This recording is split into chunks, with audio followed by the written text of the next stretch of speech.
Alright, what's up? Here we go. Word Salad. It's our update video where we're going to talk about what videos we're doing, what we've read, our collaborations. We're going to talk about other channels. We're going to talk mad shit. No, we're going to talk about how much we love other channels. We're going to talk about some other social media. It's not just YouTube that we take part in. We like to spread the filth. We like to spread our wings, love, whatever you want to call it. And I found some other great accounts, other great creators that aren't on YouTube. So we'll talk about that. So as usual, we have the next elusive exclusive book society. This one we are doing Powell Anderson, The Dancer from Atlantis. Here Tim made this quite possibly the most accurate thumbnail I've ever seen. Thank you, Tim. Even after he complained that I made him the girl in the last one, he fires back with that. Our special guest this time will be Virgil from Literally Books, and we got Grammaticus back because last time Grammaticus was on, he was like in a hotel and he was on his phone, so he kind of missed the whole experience. So he's going to be back again. Look who's back. So we're very excited to have those two guys on and to talk about The Dancer from Atlantis. I don't know anything about it. I don't even own the book yet. Chris from Liminal Spaces was very nice enough to send me a copy. What a guy. But it's not here yet, so I can't hold it. How's this? Speaking of EEBS, the last episode was Burial Rites. That was with Sam from Night Nerves and Brian from Bad Taste Books. I'll put a link down there in case you missed it. There is this wonderful part where Tim goes in depth on which character is dating who. Who's dating who? That's how exciting this book is. We're talking about who's dating who. So it was a stinker. It was a stinker. And you should go watch us rip it apart because it's kind of fun. I was on the first episode of Literally Liminal. Chris, Liminal Spaces, and Virgil, Literally Books. And it was just a chat. And it was a lot of fun. And it was live. And I don't know. It was very organic. It's a very organic conversation. And I show off my Gothic books. Kind of talk about that. Wow, we talked about so much stuff. So go check that out. Linkage. I'm going to stop saying it. Obviously, there's links all the way down there. So just keep doing it. And then what came out yesterday, depending on when I get this done, on my channel was I did a review with Chris from Speculative Reader of The Gang Girl, which is a Robert Silverberg juvenile delinquent book. It's sleazy, don't worry. And we talk about that for a while, and we talk about other sleeve books, the sleaze genre, and we discuss, he shows off some cool Eastern centered vintage fiction, where it's usually spies, and the story takes place in Asia, because that's where Chris is. He's in Asia. He's in South Korea. And then at the end, we talk about soundtracks, because he also has another YouTube channel called Soundtrack Collector. So I pull out some of my soundtracks and we talk about them. And it was a lot of fun. So go watch that. I'm not going to say it. I'm not going to tell you where it is. It's on my channel. All right, so I wanted to say we got some news here. I wanted to give it a little news section. Number one, it's Pulp Fest time. We bought our tickets. We're going to Pulp Fest. We got the hotel booked. You know what else? You know what else is happening? My dudes, Tim and Jake, also have booked it. They're on their way. It's happening. EEBS together for the first time, all in one place. It's going to be amazing. Who else is coming? Who else is gonna be there? You should go. I'm telling you, I'm gonna make a very cool why you should go to Pulp Fest video. I think I got some B footage from last year's. If you haven't watched last year's video, down there. Go check that out. Put that in there. It is so much fun. You know what? I'm not even going to talk about it anymore. But we're going to be there. Expect to hear a lot about it. Expect to hear a lot about it in the upcoming months because it's not till August. Number 2 in the news. I got this here, Rue Morgue. It's my wife's Rue Morgue. And you're probably like, well, gee golly, Nick. That's not a vintage paperback, is it? No. In fact, it smells like Barnes & Noble's. Why are we showing off this Rue Morgue?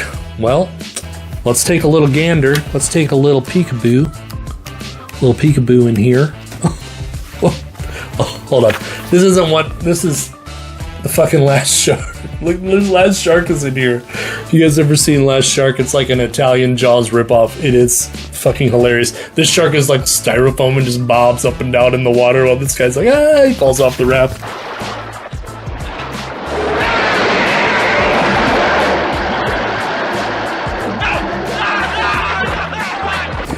It is good stuff. Anyway, that's not what we're here for. That's not what we're here for. What we're here for is my man Justin from Fathom Press. There's a full page cold front article here. How fucking awesome is that? In the Rue Morgue magazine, man, this is like all over. This is all over. This is in every Barnes & Noble. I'm assuming whatever Barnes & Noble's called in Canada. I know it's called something different. I can't remember what it's called now. Dude, that is awesome. Congratulations, Justin. And Cold Front it's an amazing book. We're going to talk about that in our upcoming book haul because he sent us the copy with the cover. So, very cool. Did I say cool 5 times? Okay, good. Okay, so there we go. So let's talk about what we read since our last update. When we finished Elmore Leonard's The Moonshine War. I'm sure you'll be very pleased to hear that I bought a tuner for my banjo, and I'm going to go ahead and learn how to play Mountain Dew and play it for you guys for the review. No promises. I probably won't do it, but I'm going to do it. I'm going to wreck it. This was a great book. It's about a Prohibition era, 1930s, in the hills of Kentucky. Appalachia. Yeah, moonshine, Mountain Dew. Call it that good old Mountain Dew. And it was great.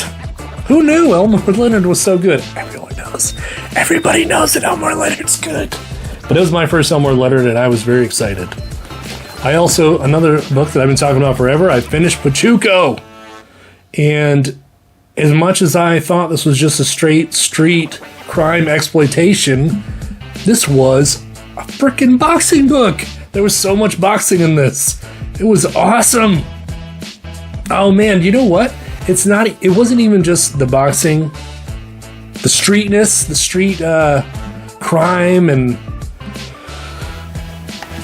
it had lots of opinions. It has lots of opinions on the Hispanic life in America.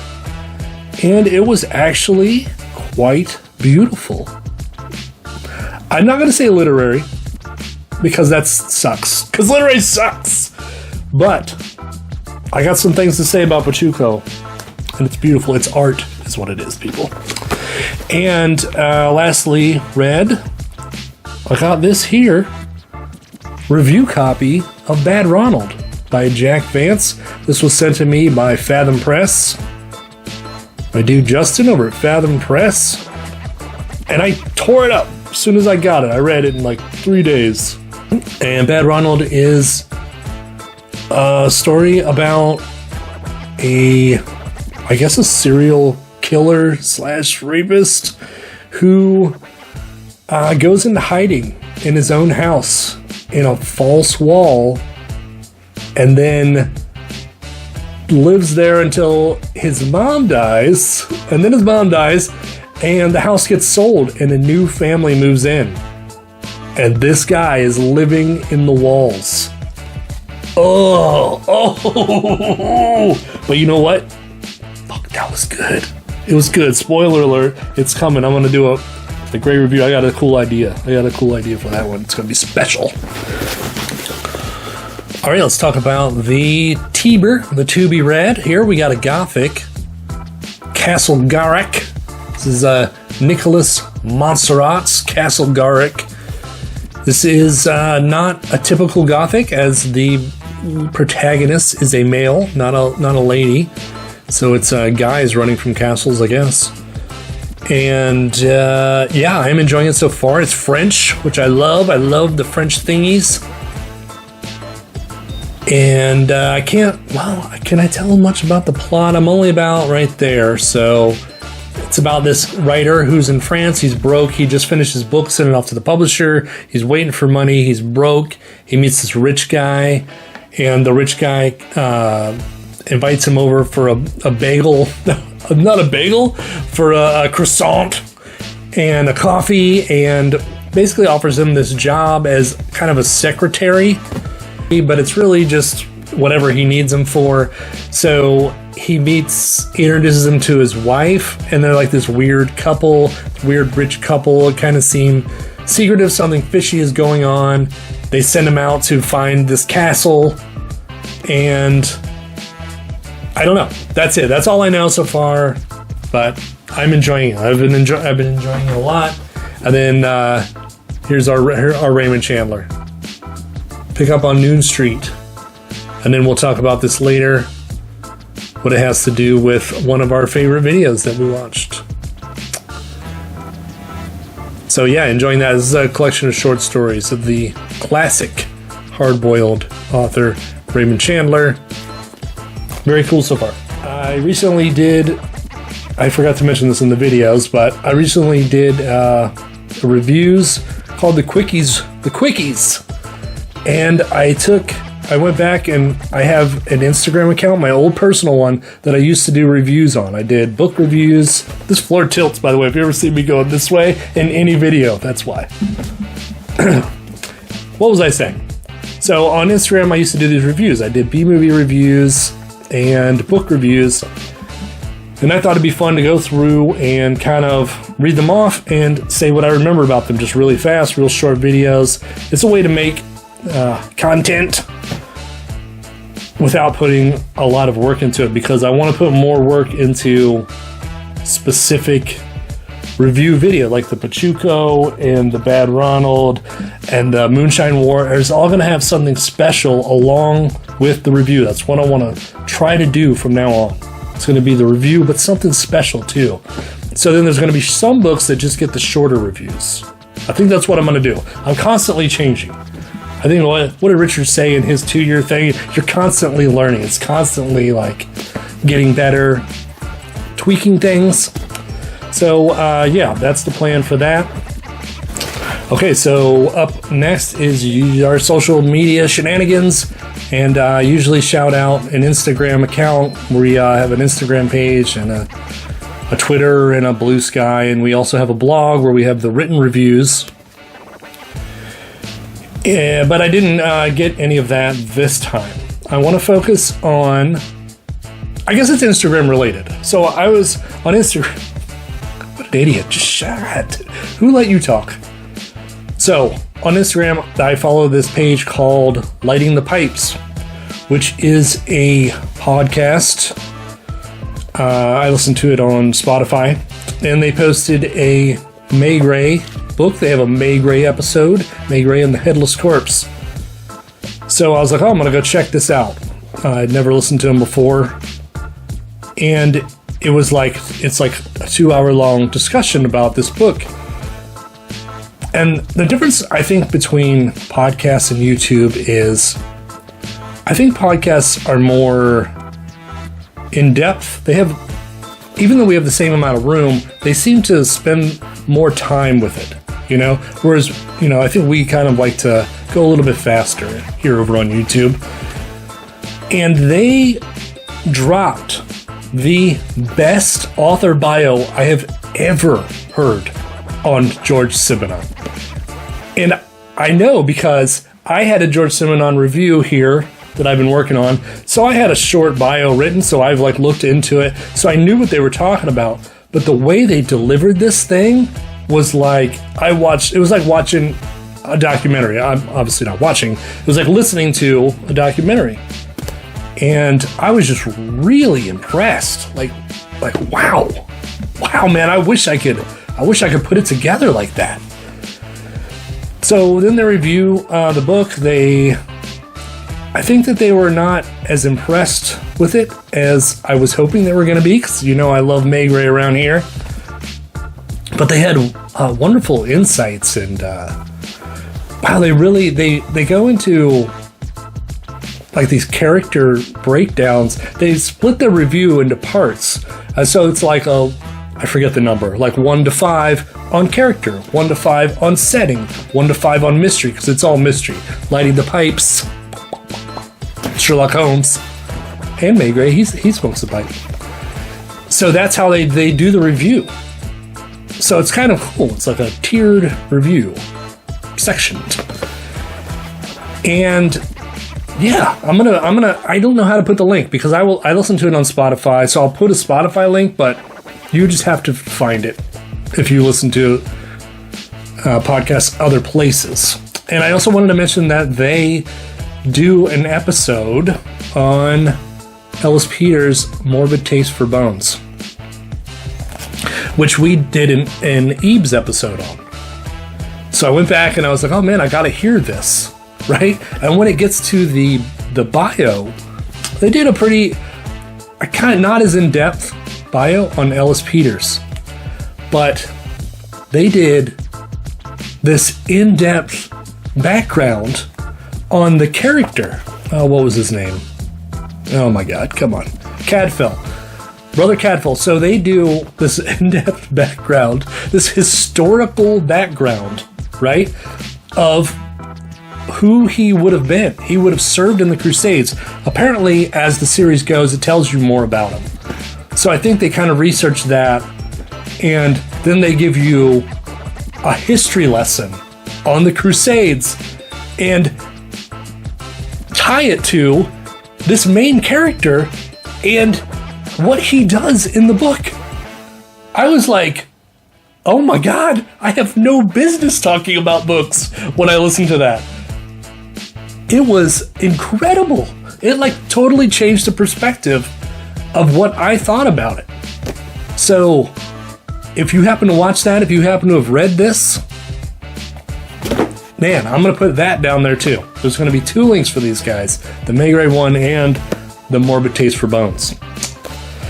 So yeah, lighting the pipes. I was like, oh man, I want to get these guys to come on and talk to me on YouTube. I think it'll be fun. I asked them and they said, sure, but it'll be a while. And I don't know. We'll see. It's in the future. Maybe, maybe not. Okay, so here we go for YouTube. Some of our favorites. Jim from Mystery and Mayhem posted his top 10 favorite hard-boiled books. And this is the kind of content I love when Jim posts. I love hearing him talk about it. He's very knowledgeable. He's very well read on the subject. And he talks about a lot of the classic stuff.